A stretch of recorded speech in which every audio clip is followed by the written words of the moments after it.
저보고 축약하라고 그러시는데, 유능한 강사는 늦게 시작해도 제 시간에 마칩니다.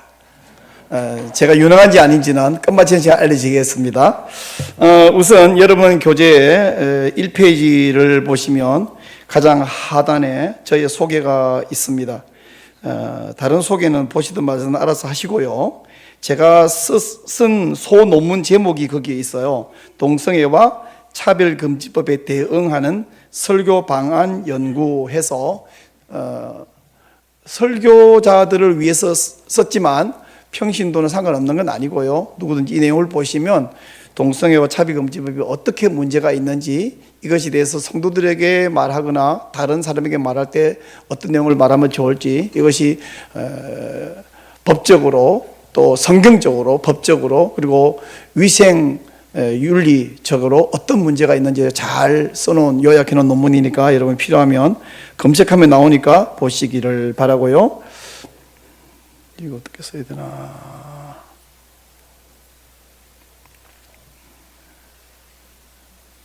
이 리모컨은 어떻게 써야 되죠?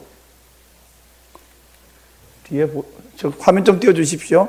제 강의 화면. 네, 이거 김성환 목사님 거고. 네, 김성환 목사님이 하도 이게 이제 제 겁니다. 자, 네, 자 이제 무슨 영상 하나 보고요. 소리를 좀 키워주십시오. 있고 섹스를 합니다.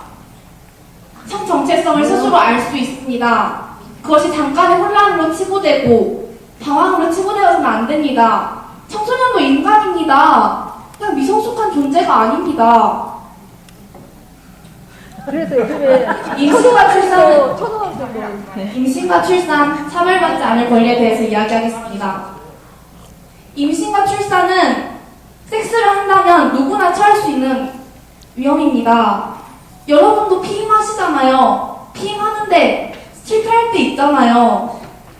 그런데 잘못해서 임신을 했어요. 그걸로 차별받는 게 뭐라요? 저출산 시대라면서요. 그래서 동성애도 반대하시잖아. 네, 여러분 아까 말씀하신 대로 다른 건 없고 이야기하시기 바랍니다. 체벌에 대해서 이야기하겠습니다. 너 20살 됐냐? 안 됐습니다. 아까 청소년 활동하라고 말씀드리지 않았습니까? 들어보시죠. 자, 여기까지요. 자, 여러분, 전라남도의 한 소녀입니다. 어쩌다가 이 여학생이 이런 괴물 같은 소녀가 됐을까? 부모가 저렇게 만들었을까? 선생님이 저렇게 만들었을까요? 정답을 말씀드릴게요. 학생인권조례가 이런 괴물 같은 소녀를 만들어 놓았습니다.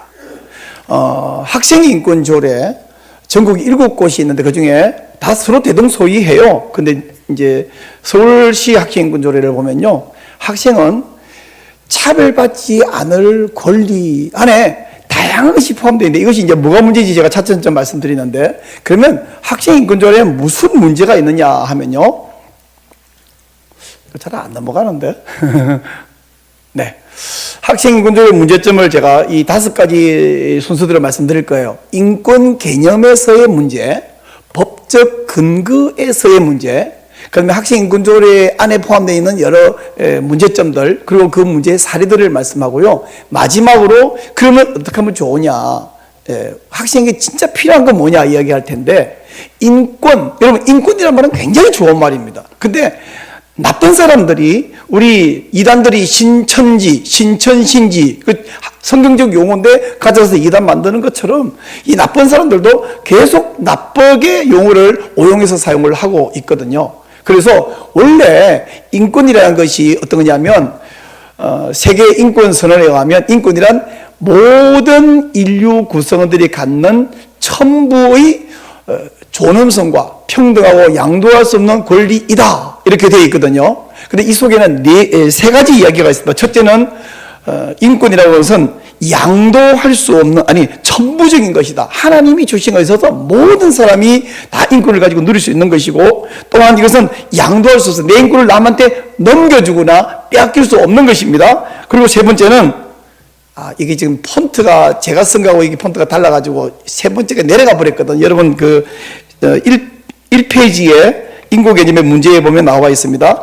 만인이 공유하는 보편적 인권이다, 이렇게 되어 있습니다. 근데 학생인권조례. 이건 학생인권이라고 하는 것은 이건 학생이라고 하는 특정 집단. 근데 서울시 학생인권조례에 보면 학생은 누구냐 그러면 유치원생부터 모든 학생을 다 학생이라고 그러는데 학생에게만 이 특정되어 있는 인권, 이 만유인권이 아니에요. 천부인권이 아니고요. 그래서 이것은 상대적인 인권이고요. 그리고 보편 인권이 아닌 자의적인 인권이기 때문에 학생 인권이라는 단어 자체가 개념이 성립이 안 되는 것입니다. 그럼 학생에게는 뭐가 필요하냐 그러면 학생 인권이 필요한 게 아니라 학습권이 필요해요. 왜? 학생과 학생 아닌 사람의 차이는 학생은 학교 와서 공부하는 사람을 학생이라 부르잖아요. 모든 아기부터 노인까지 남자 여자 다 인권이 있어야 되고 또 있습니다. 그럼 학생에게만 독특이 필요하냐면 공부하는 학생에게는 학습권이 있어야 돼요. 근데 지금 학습권이 아니라 학생 인권이라는 것을 만들었는데 용어 자체가 잘못되고 개념이 성립이 안 된다. 이게 제가 첫 번째 말씀드린 것이고요. 두 번째, 다음 페이지 좀 보세요. 법적인 문제를 좀 볼게요. 학생인권조례의 이 법적인 근거를 보면 어떤 조례를 제정하려고 하면 이 조례를 아무나 만들고 싶다 이렇게 만드는 것이 아니라 법률의 근거에 의한 위임이 있을 때에 만들 수 있습니다. 근데 이 학생인권조례 전국 7개의 광역시도에 만들어지는 이 학생인권조례는 이런 법률 위임 없이 만들어졌습니다. 다시 말하면 태생부터 위법하게 만들어졌기 때문에 이건 만들어지기를 위헌이에요. 위헌적인 것을 만들어 놨는데 이것을 가지고 사람들을 구속력을 가지고 막 시행을 합니다. 잘못 만들어졌어요. 그래서 어떤 헌법이 근거가 있나 좀 넘겨보세요.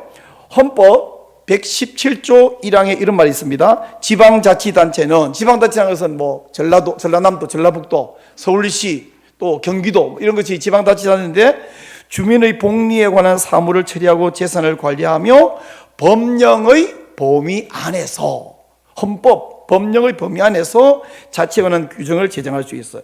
또 지방자치법 22조 보면요. 다음 페이지.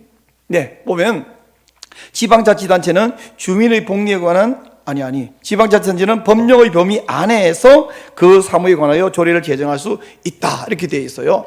또 법칙이 정하는 법률의 위임이 있어야 된다라고 되어 있고 행정규제의 기본법 제4조 3항에 봐도 행정기관은 법률에 근거하지 아니한 규제로 국민의 권리를 제한하거나 의무를 부과할 수 없다 이렇게 되어 있습니다. 근데 이걸 법률의 위임도 없이 법률의 제정 밖에 이것을 제정했기 때문에 만든 자체가 위헌이다 이 말씀을 드려요. 그러면 학생인권조례에 어떤 문제들이 있는가? 다음 페이지요. 여러분 2페이지 교재 2페이지에 보면 나와 있는데 뭐 여러 가지가 있어서 쭉 나열되어 있어서 한번 일단 읽어드릴게요. 학생의 권리만 강조하고 한계와 책임이 없어서 학교가 무법천지가 된다는 문제가 있어요. 권리만 있고 책임은 없는 그런 법원 시상이 잘못된 것이죠. 또 이 학생인권조례를 시행되고 나니까 교권이 침해가 되는 사례를 아주 급증하고 있습니다. 그래서 이것이 빵 터진 것이 서울 서희초등학교 여자 선생님, 앳된 여자 선생님이 견디다 못해 자살하는 사건. 근데 이게 처음이 아니고요. 그 전에 많이 있었는데 왜 이게 빵 터졌느냐 하면 여기도 문제가 있어요. 사실은 이것 갖고 전교조 일당들이 교사들의 권위를 이 사건 가지고 침소봉대해서 띄워가지고 교권을 막 강화하자 해서 뭐냐면 이제 부모들은 우리 교사들에게 터치하지 마세요.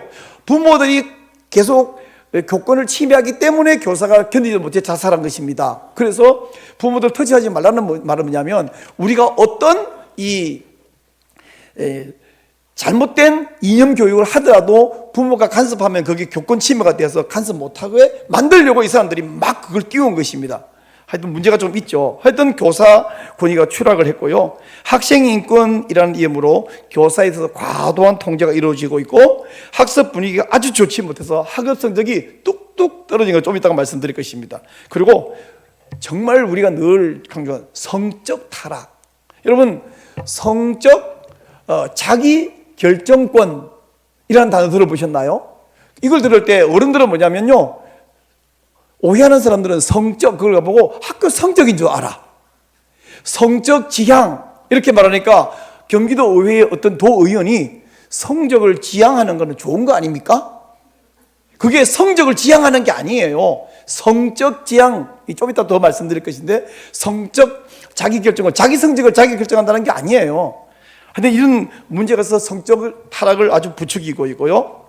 그리고 이걸 통해서 학생을, 아까 제가 말했죠.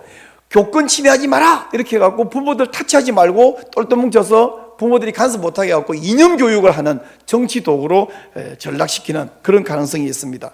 그리고 종교 차별 금지 조항이 있어가지고 이단을 이단이라고 못하고 이단을 이단이라고 하면 처벌받는 이런 일이 벌어지고 있습니다. 자, 다음 페이지 볼게요.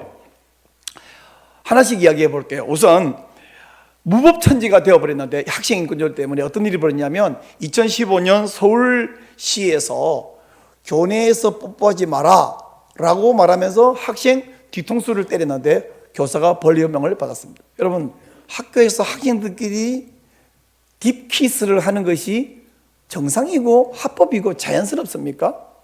그냥 뽀뽀하지 마라 이게 아니라 이게 지금 키스를 하고 있습니다. 그런가 하면 경기도 어느 학교에서 수업 중에, 휴식 시간이 아니에요. 수업 중에 영상통화, 조용히 통화해도 잘못된 것인데 영상통화라는 것은 기본적으로 영상을 보면서 소리가 크게 들리지 않습니까? 이럴 때 수업이 방해가 되잖아요. 그 아이가 영상통화가 옳으냐 그러냐의 문제만이 아니라 다른 선배가 방해되고 있는데 이 아이에게 때린 것도 아니고 추방한 것도 아니고 5초간 엎드려 붙여. 5초, 1, 2, 3, 4, 5 이래서 이게 큰 벌입니까? 엄청난 수치인가요? 이거 오히려 교권침해인데, 근데 오히려 교사가 징계를 받는 이런 일이 발생했습니다. 자, 그러면 또 다음 페이지. 네, 교사의 권위가 급격하게 추락한 이야기를 제가 좀 몇 가지를 해드려야 되는데, 경기도 고등학교에서 학생들이, 선생님이 아니에요. 학생들이 손과 빗자루 가지고 선생님 머리, 팔 등을 막 때리고, 이건 폭행이죠. 마구 폭행이죠. 이러면서 욕을 퍼붓습니다. 옛날에는 사실 학생인권조례가 세워질 때만 하더라도 사람들이 그 필요하다 싶었던 이유는 뭐냐면, 선생님이 너무, 제가 국민학교, 초등학교가 아닙니다. 국민학교 다닐 때는 한 반에 60명, 70명 이렇게 있잖아요. 또 많은 데는 막 80명도 있으니까 아이들이 통제가 안 돼. 시끄럽고, 선생님이 그때는 몽둥이를 들고 아이들 머리가 아닙니다. 대가리를 마구 때렸어요. 그때는 머리가 안 불었거든요. 근데 집에 와서 맞았다 그러면 네가 맞을지 했겠지. 그래서 더 야단 맞아요. 그렇게 마구 때릴 때, 또 제가 고등학교 선생님, 담임 선생님 별명이 개패였거든요. 왜 개패냐 그러면 개패듯이 팬다 이라고, 수학 선생님이 우리 담임 선생님인데 그분 별명이, 그래서 선생님이 저 멀리서 오면 애들이 야 개패 온다 그러면 막 떠들다가 자기 자리 탁 앉아요. 개패가 무서워하고. 자, 그럴 때는 어쩌면 학생인권이 좀 필요했을 것 같아. 근데 그게 아닙니다. 학생이 선생님을 손으로, 몽둥이로 마구 때리는 이런 일이 지금 벌어졌습니다. 또 충청남도 한 학생이, 남자 학생이 여자 선생님 수업 시간에 휴대폰을 가지고 거기서 촬영을 하고 있고, 자, 이거 우리 영상 있을 텐데 한번 보여줄래요? 수업 진행하고 있는데 한 남학생이 교단에 드러누워 휴대전화를 들여다봅니다. 교사는 학생의 행동을 무시한 채 수업에 집중했고 다른 학생들도 말리지 않습니다. 문제 학생이 휴대전화를 들고 교사의 뒷모습을 촬영했는지 아니면 뭔가를 검색했는지 등은 아직 파악되지 않았습니다. 영상이 올라온 계정에는 수업 중 남학생이 상의를 벗고 있거나 채팅 앱을 즐기는 모습도 담겼습니다. 이 내용이 알려지자 온라인상에선 교권 침해 논란이 불거졌는데요. 학교 측은 해당 게시물을 삭제하도록 조치했습니다. 도교육청 관계자는 학생이 수업 중임에도 교탁 인근 콘센트에 휴대전화기 충전 케이블을 꽂아놓고 충전을 했던 것으로 파악된다고 설명했습니다. 누리꾼들은 나 때는 저랬으면 학생 주임 선생님 달려와서 사랑의 매 엄청 맞았을 텐데 요즘 학생들 너무 오냐오냐 키워서 문제가 많은 것 같아요. 미래가 걱정됩니다. 라는 반응을 보였습니다. 네, SBS 뉴스의 한 부분인데요. 저거 SBS가 가서 촬영해 왔을까요? 저 장면을? 저 영상이 어떻게 올라온지 학생들은 다 알죠? 누군가는 제가 짓이라 말하고 싶어. 저런 짓을 하고 있고, 누군가 그걸 또 촬영해가지고 SNS에 올렸으니까 그게 돌다가 결국에는 SBS 뉴스까지 나왔습니다. 근데 그 학생이 왜 올렸을까요? 그걸 폭로하고 이런 나쁜 놈이 있다, 이걸 하기 위해서 올렸다고 저는 생각하지 않습니다. 재미있다고 올린 거예요. 재미있다고. 저게 지금 재미있는 놀이야, 자기들에게. 오늘 학생들이. 근데 교사가 저렇게 하고 있는데도 신경 안 쓰고 자기 일을 하고 있는 거예요. 저 앞에서 칠판에 글씨 쓰면서. 왜? 그 학생에게 제재를 가했다가는 또 자기가 처벌받으니까. 이게 지금 학교가 정상입니까? 왜 그러면 저 학생이 저런 일을 해도, 저런 일을 하는 것도 잘못이지만 그걸 보고 한마디 제재도 못하느냐 그러면 학생의 인권 조례 때문에 이런 일이 벌어지고 있습니다. 자, 또 22년 대전에서 여자 선생님이 치마 속을 몰카로 촬영해가지고 중학생들이 서로 돌려봅니다. 어쩌다가 이런 일이 벌어졌을까? 또 군산에서는 중학교 3학년 학생이 수업 시간에 선생님을 폭행해가지고 얼굴을 벗겨서 전치 2주 진단. 또 서울에서는 선생님이 폭행해서 3주 진단. 어쩌다가 이렇게 선생님이 매를 맞고 2주 진단, 3주 진단. 그럼 선생님이 힘이 없어서 맞을 수도 있는데 맞았는데 대응을 하면 또 안 돼. 학생은 인권이 있어요. 책임은 없어요. 선생님은 교권도 없고 인권도 없어. 선생님은 이제 사람도 아니야, 이제는. 이거 왜 이렇게 됐어요? 학생 인권 조례가 이렇게 만들어 놨습니다. 그래서 학생 인권 조례 때문에 선생님에 대한 과도한 통제가 진행되고 있는데요. 제일 문제는 전라북도에서 있었던 일입니다. 우리 송경진 선생님. 결국 견디다 못해서 돌아가셨습니다. 크리찬 선생님이에요. 이 송경진 선생님에 대해서 학생들이 우리 오해입니다. 그래서 사실은 이 문제가 뭐냐면 학생인권 옹호관이라는 것이 학생인권조례 안에 있는데 이 학생인권 옹호관은 완전히 그 권위가 무소불위입니다. 학생인권 옹호관이 경찰에서도 문제 없다고 했는데 불구하고 이분을 계속 조사해가지고 결국 견디지 못해서 돌아가시게 만들었어요. 학생인권조례로 말미암아 학생인권조례가 말하는 그 학생인권 옹호관으로 말미암아 이런 비극들이 벌어지고 있습니다. 우리 사진 좀 보여주실래요? 탄원서 보입니까? 한번 읽어주실래요? 시작. 우리 선생님은 좋은 선생님이에요.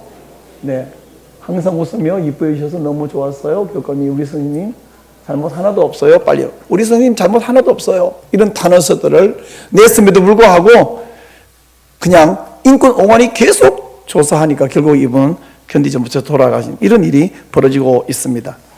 자, 그래서 이 모든 그 학생 인권조례랑 이런 것들 하는 그 배후에 아주 나쁜 괴물 하나가 있는데 저는 요한계시록에서 말하는 붉은 용이 바로 얘네들이라고 생각하고 있어요. 개인적으로. 국가인권위원회.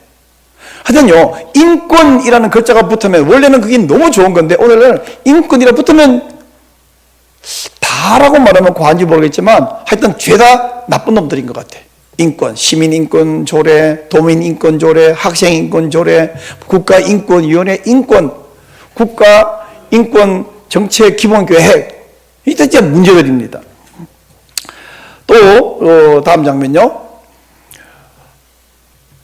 학생인권조례가 생겨나고 제가 아까 이렇게 말했죠. 학생이나 학생 아닌 사람이나 다 사람이기 때문에 누구나 인권이 있는데 학생에게는 다른 사람과 다른 점은 공부하고 있는 사람이 학생이니까 학습권이 필요한데 학습권이 아니라 공부 잘할 수 있는 권리가 아니라 학생 인권조례를 만들어 놓으니까 결과적으로 공부를 못해갖고 학업 성취도가 뚝뚝 떨어지는 거예요.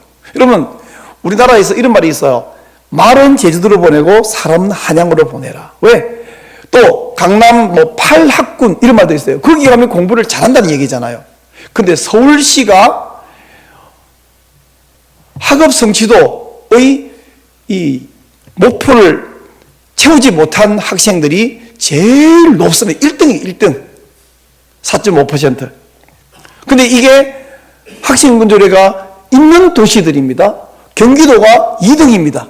2등이 공부 잘하는 2등이 아니고요. 학업 성취도를 목표를 채우지 못한 것의 2등이라고요. 꼴찌에서 2등이라는 뜻입니다. 그리고 전라북도가 3등이네요. 그런데 전라남도는 저게 없네요. 네, 광주광역시 이렇게 학습 분위기가 나빠지고 학생들이 공부를 못하고 결국에는 학생 인권조례는 학생 공부 못하게 만드는 조례라는 결론가 나온 것입니다.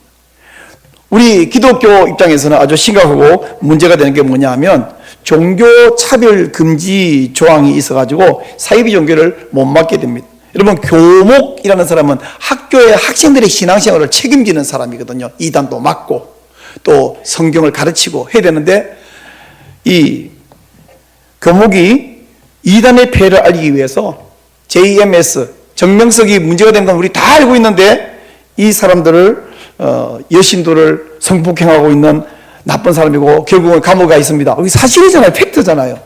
이 이야기를 발언했다는 이유로 이 사람이 결국 사과를 요구받았습니다. 이 교회 목사님, 교목이요, 학교 목사님이요, 또 Y65 교목도 하나님의 교회 소속 학생들이 포교 활동, 즉 이단을 퍼뜨린 일을 하지 못하도록 막고 제지하다가 결국 이분도 피해 배상을 요구받았습니다. 이래서 지금 학생 이 인권조례나 혹은 차별금지법이라고 하는 자체가 문제인데, 차별금지법 그러면 많은 분들이 차별을 금지하자니까 좋은 거 아니냐. 심지어 우리 주변에 목사님들 가운데서도 아니 차별하면 안 되지, 그럼 니네 차별하자는 뜻이냐? 이렇게 덤벼드는데, 동성애 차별 문제만이 아니고요, 우리가 나가서 예수 믿어야 구원받습니다 라고 말하면 그거 뭐냐면 타종교에 대한 차별이에요. 차별금지법이 제정돼 버리면 우리가 나가서 전도하면 그게 전부 다 불법행위가 되는 것입니다. 지금 학생인권조례는 말하자면 학생판 차별금지법이에요. 차별금지법은 통과 못하니까 우회적으로 이런 학생판 차별금지법을 또 만들고, 시민인권조례는 그 도시 안에서만의 차별금지법, 도민인권조례는 그 도 안에서만 차별금지법을 만들어가지고 마구 통과시키면 그 도 안에서 그 제정이 되는 순간 전도를 못합니다. 다만 전도한 걸 누군가 고발 안 해서 그냥 계속 전도할 수 있을지 모르지만, 누군가 그 조례를 알고 전도한다고 고발하면 전도한 사람은 뭐예요? 예수 믿어야 구원받습니다 라고 말하는 순간 차별이 되어서 처벌을 받는 거예요.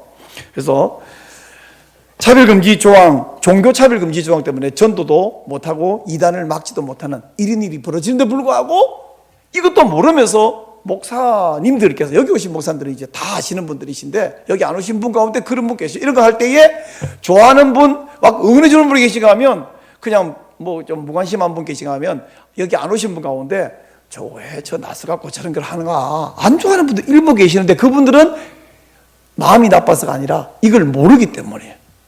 이게 기독교 공격인 걸 모르기 때문에 그럴 수 있습니다.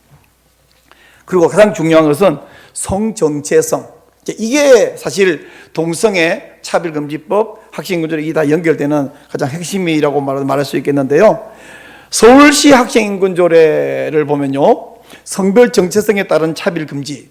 여러분 여기 이 서울시 학생인권조례 5조의 내용 중에서 제가 일부러 빨갛게 해놓은 거 보면 성별 정체성 등을 이유로 차별받지 않을 권리를 가진다. 성별 정체성, 이게 뭐냐 하면 옛날에는 이런 말이 없었거든요.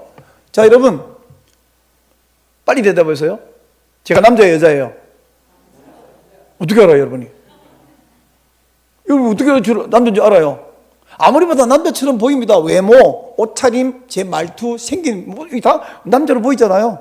근데 지금은 여러분이 그게 말하는 정답인데, 학생인권조례가 통과됐잖아요.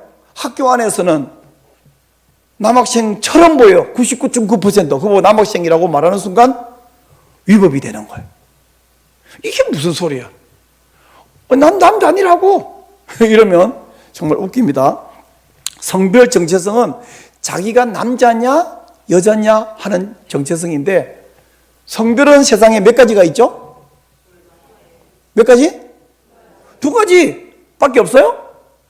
예, 우리는 2가지라고 확실히 압니다. 하나님이 세상에 남자와 여자를 창조하셨다. 우리 그대로 100% 믿고 있죠? 그게 사실이고요. 그런데 이 제정신 아닌 그분들은 뭐냐면 성별은 세상에 수십 가지다. 남자도 있고 여자도 있고 남자도 아니고 여자도 아닌 사람도 있고 남자도 되고 여자도 되는 사람도 있고 또 제일 어이없는 것은 남자 됐다가 여자 됐다가 남자 됐다가 여자 됐다가 계속 성별이 유동한데 젠더 플루이드가 있대. 그 외에 또 뭐 있냐 했더니 뭐 세 가지가 들어있다 뭐 무슨 말인지 모르겠는 말을 하는데 한 수십 가지가 된다. 이런 어떤 남학생이 저는 여자예요. 그럼 여자 화장실에 들어가. 그거를 야 나가 너 여자 아니잖아. 그러면 왜 나를 차별해? 내 성별 정체성을 왜 차별해? 그러면 지금 나가라고 말한 여학생이 위법이고 벌받는 것이 학생인권조례입니다. 서울시 학생인권조례 이렇게 되어 있는 거예요. 성별 정체성으로 차별받지 않는다. 이것은 학생판 차별금지법입니다. 또 성별 정체성으로 차별받지 않기 때문에 동성애 이 성정체성이 그 다음에는 성적 지향으로 나아가서요. 저기 나와 있죠. 성적 지향으로 차별받지 않는다. 성적 지향이 무슨냐면 아까도 얘기했지만 이게 뭐 성적을 높이려고 지향하는 게 아니고요. 제가 남자예요. 제가 결혼을 옛날에 했거든요. 자, 빨리 대답해 보세요. 제가 남자랑 결혼했을까요? 여자랑 결혼했을까요? 어떻게 알아요? 보지도 않고. 너무 당연한 거예요. 그걸 묻는 것도 이상하고 대답하는 것도 이상한 거예요. 너무 당연. 근데 저는 여자랑 결혼했거든요. 그런지 아주 잘 살고 있어요. 아들 셋밖에 못 낳았지만. 근데 얘네들은 남자랑 결혼하든 여자랑 결혼하든 혹은 결혼도 아니고 그냥 남자랑 관계를 하든 여자랑 관계를 하든 그건 자기가 결정한다는 것인데 아까 말한 성별 정체성은 남자가 나는 옛날에는요 수술을 해가지고 여자로 만들고 차림도 여자로 바꾸고 호르몬 주사를 맞고 여자처럼 외모를 꾸미고 이제 여자예요 이러는 사람들을 뭐 저 사람 이제 여자인가 보다 뭐 이렇게 하려는데 정상적인 남자 몸 가지고 있으면서 여자라고 우기는 이런 헷갈리는 성별 정체성이 있는가 하면 남자랑 관계를 하겠다 여자랑 관계를 하겠다 이거에 대해서 차별을 받지 않는다는 거예요.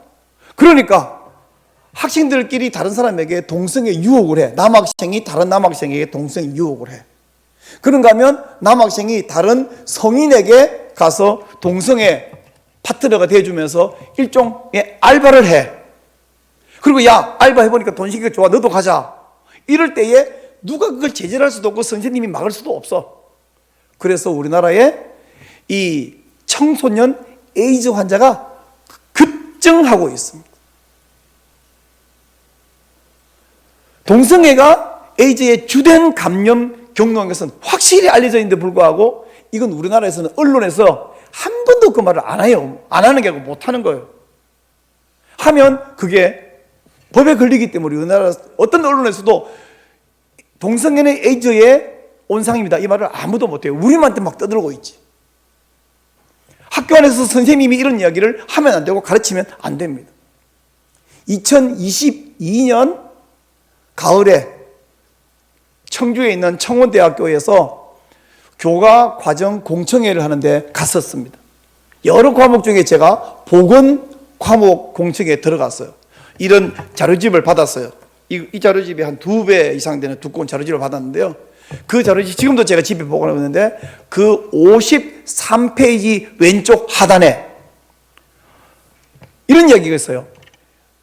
11세, 12세, 13세 아이들에게 이 동성애 에이즈에 대해서 가르치는데 그 가르치는 학습 목표에 뭐라고 되어 있냐면 HIV 보균자. HIV가 뭐냐면요.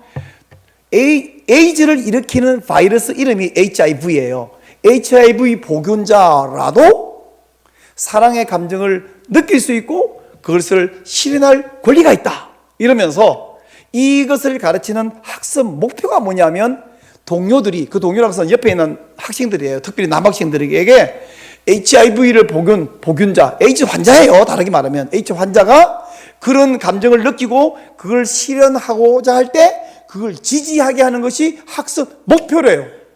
아니 보건 과목이잖아요. 건강하게 하는 것이 보건인데 보건 과목의 학습 목표가 뭐냐면 에이즈 환자가 다른 사람한테 가서 동성애 성행위를 하고 싶다 할 때 그걸 하도록 지지해 주는 게 선생님이 학습하는 목표라는 거예요. 제가 그 자료를 지금도 갖고 있습니다.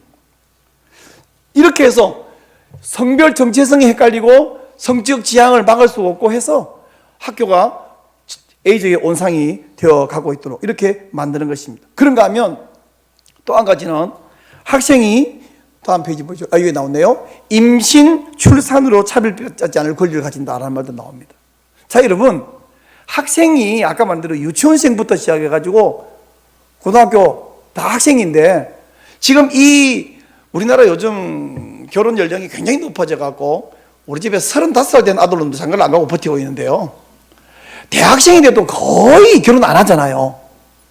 그러면 대학생 정도 되면 뭐 임신, 출산 뭐 필요할 때는 상황이 되면 이렇게 하는 건 하지만 중학생이 요즘 초등학생도 이 발육 상태가 좋아갖고 임신이 가능한 몸 상태는 되긴 됐습니다만은 초등학교 고학년이나 중학생이 성관계하고 임신하고 아기 낳고 지금 거기에 적합한 상황인가요?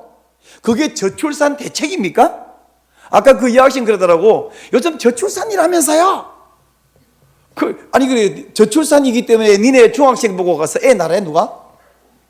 중학생, 여학생이 고등학생, 여학생이 아이 낳는 것이 저출산 대책입니까 여러분? 그걸 여학생이 자기 입으로 떠들고 있으면서 청소년도 요즘 우리 옛날에는 뭐 섹스 이런 말을 입에 담는 것이 굉장히 민망했는데 여학생 입으로 그 말 하면서 그게 우리 한다 권리도 있고 할 수 있고 그러다가 실패해갖고 애기 가지면 그게 비난받을 일이냐 하고 막 덤비는 거예요. 어른들 앞에 서서 청소년 활동가가. 근데 임신하고 출산하는 것에서 차별하면 안 된다 이게 학생인권조로 있는데 다시 말하면 세 번째 말을 하는데 학생에게 필요한 건 학생인권이 아니라 학습권인데 공부 잘하기 하기 위해서 뭔가 이게 필요한 건 필요하겠는데 임신 출산하고 학습 공부 되겠어요? 공부? 그리고 이제 15살, 16살 아이들이 아기 낳아서 아기 책임질 수 있습니까? 여러 여건상? 그게 권장할 만한 일이 있냐고요. 근데 이걸 학생인권조례가 이거 차별하면 안 된다고 파가 나온 것은 권장한다는 소리고 이걸 정당화하고 합법화해 준다는 건데 물론 어떤 상황에서 어떤 여학생이 뭐 불행한 일을 당했어든지 아기를 낳았다고 해서 차별을 하면 안 되겠습니다만은 보호해줘야 되겠습니다만은 그걸 정당하고 양성할 일입니까? 인권조례를 만들어가지고 사실 지금까지 어떤 인권조례가 없는 시대에 혹은 없는 시도에서 어떤 여학생이 어쩌다가 아기를 낳으면 그 아이를 보고 막 질타하고 차별을 누가 합니까? 안 해요. 다 보호해주지. 어쩌다가 이런 일이 벌어졌구나. 너무 안타깝다. 이렇게 해서 도와주려고 하지 차별 안 하는데 이거 차별하면 안 된다. 결론은 뭐냐? 학생인권조례는 폐지가 답입니다. 학생에게는요, 특별히 어린 학생, 유치원생, 초등학생, 이 어린 아이들, 뭐 청소년도 아마 마찬가지일 건데 어떤 권리가 필요한 게 아니라 보호가 필요해요. 보호가. 아동 권리에 관한 협약 보면 청소년에게는 보호가 필요하다라고 말씀하고 있습니다. 제가 상당히 건성건성 지나가는데요. 앞 시간에 예배 드리고 찬양하면서 한 20분이 지나갔기 때문에 저는 매우 건성성 지나가는데 자료집에 있는 거 여러분 봐주시면 되겠고, 네, 다음 페이지. 네, 이것도 그냥 지나갈게요. 네, 여기 이제 있는 것은 참고로 전국에 학생인권조례가 있는 건데, 근데 저 중에 충청남도가 작년 말에 도의회가 통과시켜서 이걸 폐지를 했어요. 근데 충청남도 교육감이 이걸 거부권을 행사해갖고, 거부권 행사하면 이게 다시 도의회로 돌아가면 이번에는 과반수가 아니라 3분의 2 찬성이 나와야 되는데, 주로 여기 민주당을 지지하시는 분들 오해는 하지 마세요. 민주당 대부분의 당론이나 이런 것들을 찬성하는 쪽이고 국힘당의 대부분들이 이걸 폐지하는 것 또는 제정하는 걸 반대하는 입장인데, 근데 이게 100%가 아닙니다. 그래서 국힘당 대부분이 이걸 폐지하는 걸 찬성했는데 몇 사람이 기권하고 도망가 버렸어요. 그래가지고 2표가 모자라갖고 폐지했던 것이 다시 복원되어 버렸어요. 그래서 올해 3월에 충청남도에 계신 분들이 다시 이것을 또 발의를 할 것이다 이렇게 하고 있는데, 이 폐지했다고 너무 잘 됐다 했다가 충청남도 하나 다시 되살아나 버리는. 근데 신문에는 막 충청남도 학생 인권조례 부활했다. 예수님의 부활도 아니고 이게 부활했다 이렇게 막 나오는데 참 슬픈 현실입니다. 자, 우리 이건 지나가고요. 학생 인권조례 반드시 폐지해야 됩니다. 네, 넘어갈게요. 이전에는 제 시간에 원래 학생 인권조례 이야기하고 국가인권 정책 기본 계획도 이야기해야 되기 때문에 시간이 얼마 안 남았네요. 네, 빨리 지나고 자료집에 다 있으니까 이건 더 빨리 이야기할게요. 왜냐하면 우선 국가인권 정책 기본 계획 한번 읽어보실래요? 시작. 여러분 글자를 보고 읽을 수가 있는데요. 말로 국가인권정책 기본계획 그리고 내가 뭐라 그랬냐 그러면 글자가 10글자니까 뭐 5개, 6개 말하다 그 다음 뭐라 그랬지? 헷갈리는 거야.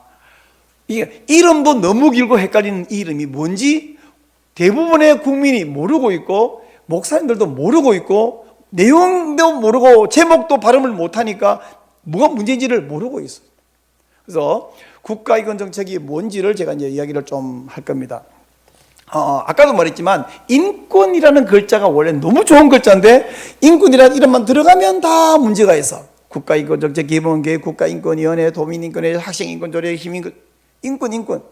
근데 이 국가인권정책 기본계획이 너무 이름이 긴데 우리가 이걸 줄여서 NAP라고 불러요. NAP는 뭐냐면 영어로 National Action Plans for the Promotion and Protection of Human Rights 이렇게 써서 앞부분에 있는 National Action Plan 여기서 줄여서 NAP. 근데 우리가 NAP 국가인권정책 기본계획 발음이 길고 어려워서 NAP하고는 잘못된 점을 계속 공격하니까 저쪽에서 NAP를 슬그머니 NAP가 아니라 NPA로 바꿔놨어요.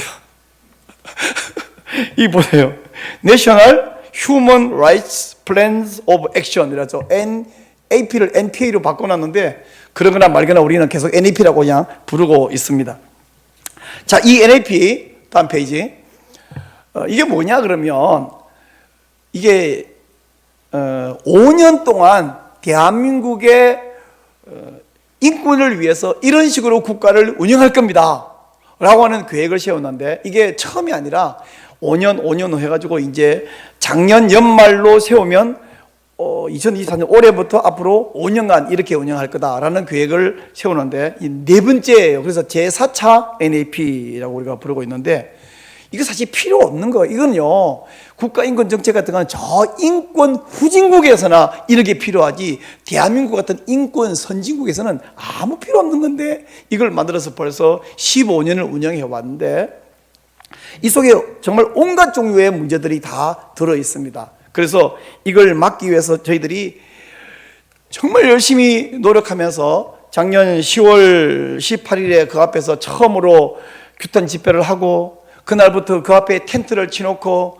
우리 연세 많으신 귀런평 교수님 그 난방도 안 되는 텐트 속에서 친히 건강도 안 좋으신 분이 거기서 주무시면서 매일 아침 출근 시간에 점심 시간에 피켓 들고 또 많은 성도들이 때로는 10몇 명 때로는 수십 명이 모여서 피켓 시위를 하고 그러다가 작년 이제 성탄절 직전까지 하고는 이걸 멈추었어요. 우리 합성회 동성애 대치교회도 한국교회 반동성애 교단연합도 또 동성애 반대 모든 단체들이 전부 나와서 이걸 열심히 정말 많이 투쟁을 하고 과천에서부터 과천에 법무부가 있거든요. 거기서부터 용산 대통령실까지 함께 걷기 대회도 하고 그 앞에서 규탄 집회도 하고 용산에서 외치고 너무너무 많이 했습니다. 그러다가 멈췄는데 왜 멈췄냐면 갑자기 우리가 싸우는 대상이 사라져버린 거야. 법무부 장관이 사표 던져버리고 국힘당 비상대책위원장으로 휘카풀했어요. 그래서 법무부 장관이 공석이니까 이게 이제 우리가 말할 대상이 없어져 버린 거예요.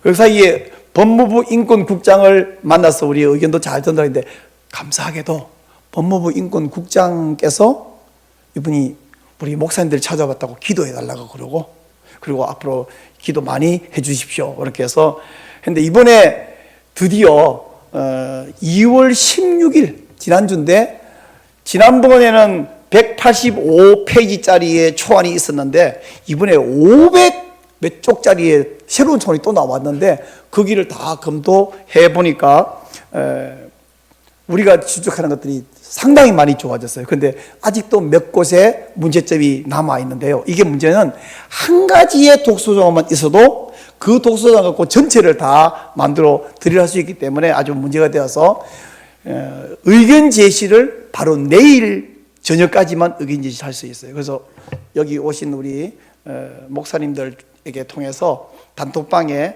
이 의견 제시를 어떻게 하면 되는지 아주 쉽고 간단하게 설명하는 링크를 제가 보내드리면, 여러분께 다 뿌려드리면 거기 들어가서 거기 파일 다운받아서 자기 이름하고 전화번호 집어넣고 그걸 이메일로 보내주면 되는 거예요. 그건 우리 어린이들도 할 수 있거든요.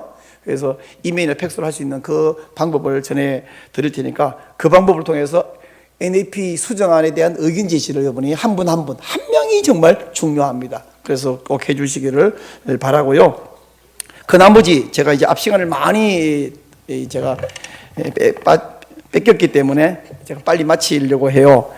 여기 마지막에 한 가지만 이야기하고 제가 마치려고 하는데요. 대법원 행정처에서 뭘 지금 추진하고 있냐 그러면 성별 정정 재판을 하는데 성전환 수술 확인서를 생략한다. 이것을 지금 추진하고 있어요. 예전에는요, 4년 전까지만 해도 어떤 남자가 법원에 와서 저 여자로 성별 바꿔주세요, 거꾸로 여자가 남자로 바꿔주세요 라고 할 때 그것을 심사 재판할 때에 성전환 수술을 했냐 확인서 보자, 이게 필수였었어요. 근데 4년 전에 갑자기 이걸 필수가 아니라 참고사항으로 바꿔버린 거예요. 근데 그렇게 4년이 왔는데 이제는 참고사항으로 수술 확인증을 보는 것도 인권 침해라. 누구 인권? 그 남자가 자기 이름, 자기 주민등록번호에 1로 시작해서 2로 바꿔달라고 하는 그 정정 재판하는 그 사람 인권이 침해가 된다는 거예요. 아니, 그 사람 한 사람 인권이 침해가 되는지 말는지 모르지만 대한민국에 있는 절반의 여성들의 인권 침해는 누가 책임질 거냐고요. 그러면 이제는 남자 몸을 가지고 있는, 남자의 생식기와 생식 능력까지 갖고 있는 사람이 여자 목욕탕에, 여자 탈의실에, 여자 화장실에 들어가면 이걸 막을 길이 없습니다. 막으면 그 사람이 법을 어기는 것이고 차별이 되는 거예요. 근데 이걸 다른 나라들이 많이 그렇게 만들어 놨습니다. 근데 대한민국 대법원도 이걸 추진하겠다는 거예요. 그래서 우리 대법원 앞에서 기자회견하고 한 주에 3번씩 지금도 피켓 들고 그 앞에서 계속 시위하고 있습니다. 여러분 여기 전라남도고 목포이니까 저쪽에서 무슨 일이 벌어진지 잘 모르게요. 휴전선에서 폭탄 터져도 여기 안 들리잖아요. 영적인 폭탄이 거기서 터지고 있어. 우리는 그 과천 정부청사 앞에 있는 법무부 앞에서 피켓 들고 아침 7시에 나가서 2시간 동안, 점심때 2시간 동안 영하 10 몇 도에서 그렇게 해도 이쪽에는 이제 조용하죠. 그리고 지금도 대법원 앞에서 계속 피켓 들고 외치고 이렇게 하고 있습니다. 물론 여러분들이 이제 퀴어 축제 반대 국민대회 때는 여기서도 뭐 이렇게 쫓아오시는 분이 계십니다만은, 근데 여기서는 그 동네에서 무슨 일이 있나 보구나 모르겠다 이러고 계시면 안 되기 때문에, 우리 아까 이명훈 목사님 보니까 여기 계시면서도 많은 활동과 노력과 투쟁을 해오셨는데, 여러분이 적어도 무슨 일이 벌어지는지는 알고 기도를 해 주셔야 되고 관심을 가져야 되는 부분이거든요. 세상에 우리 사진 있나요? 한번 보여주실래요? 네, 이거 한번 보실래요? 캐나다에서 바로 2주 전에 벌어진 일인데요. 네가 왜 거기서 나와? 오빠가 왜 거기서 나와? 여성 배구 대회입니다. 여자 배구는 6명, 12명이 시합하잖아요. 12명 가운데 5명이 남자예요. 트랜스젠더가 아니에요. 법적으로는 트랜스젠더인데 육체적으로는 완전한 남성. 머리카락만 길었을 뿐이고 남자의 몸을 그대로 호르몬 치료도 안 받았어요. 수술도 안 받았어요. 근데 한쪽에는 남자 3명, 한쪽에는 남자 2명이 나와가지고 배구를 했어요. 누가 이겼게요? 네, 남자 3명인 쪽이 이겼습니다. 그럼 원래 여자 선수는 벤치 앉아갖고 오빠 부대가 됐어요. 우리 오빠 잘한다. 이런 일이 배구에서만 있는 게 아니라 뭐 수영에서도 있고 사이클에서도 있고 역도에서 계속 벌어져요. 그럼 누가 가장 피해자냐면 우리 전 세계 인구의 절반은 여성입니다. 그러면 이런 일이 벌어지면 모든 여자가 피해를 보죠. 근데 나머지 절반의 남자에게는 누구나 어머니가 있습니다. 아내가 있습니다. 누이와 여동생이 있습니다. 딸이 있습니다. 모든 남자는 여자와 관계되는데 그 모든 남자도 피해자예요. 결국 모두가 피해자인데 모두가 발작이고 바다 건너 불구경하고 있는데 바다 불구경하면 안 되고 분노해야 되죠. 소리를 질러야 되죠. 글도 써야 되고 모이라 그러면 모여가 외쳐야 됩니다. 이런 일을 해야 합니다. 그래서 여러분 이 사실들을 꼭 알아야 되기 때문에 여기까지 제 강의는 여기서 마치고 뒤에 더 뭐 좋은 강의 있어서 마치도록 하겠습니다. 감사합니다.